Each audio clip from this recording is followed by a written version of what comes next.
price data for Sydney provides a striking example of why it's so important not to generalise about property markets. According to the big name research sources, Sydney prices grew only a few percent overall in the past 12 months, but individual precincts within Greater Sydney have recorded price growth at boom levels. Now, unfortunately for people trying to make informed real estate decisions, economists and journalists like to speak about the Australian property market and forecast what will happen with what they call Australian property prices in the year ahead. Now, this is not only worthless information for Australian consumers, but it shouts very loudly that the economists and journalists making those generalisations know very little about residential real estate.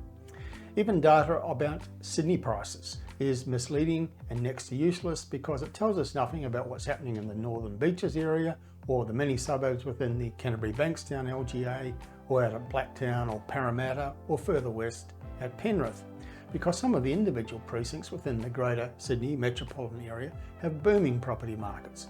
According to PropTrack data, Sydney's median house price grew just 2.5% in the past 12 months. But hotspotting analysis shows that most of the suburbs of the city of Canterbury-Bankstown rose by 12 to 15%, and some of those suburbs increased by more than 20%. Several of the unit markets in this LGA have also recorded double-digit growth in their median prices.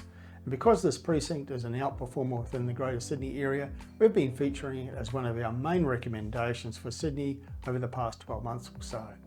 In the Bayside local government area, another market we have recommended in our top 5 Sydney hotspots report recently, many suburbs have recorded median price growth well above 10% in the past year, and this includes both house and unit markets.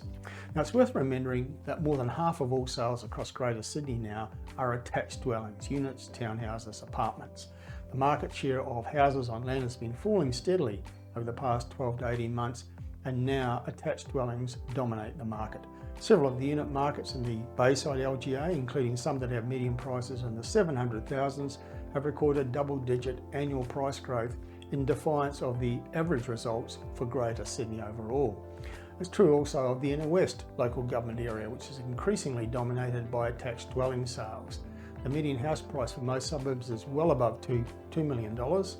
Many suburbs have median unit prices in the 800,000s and the 900,000s, and some of those have recorded median price growth in the 7% to 12% range in the past year.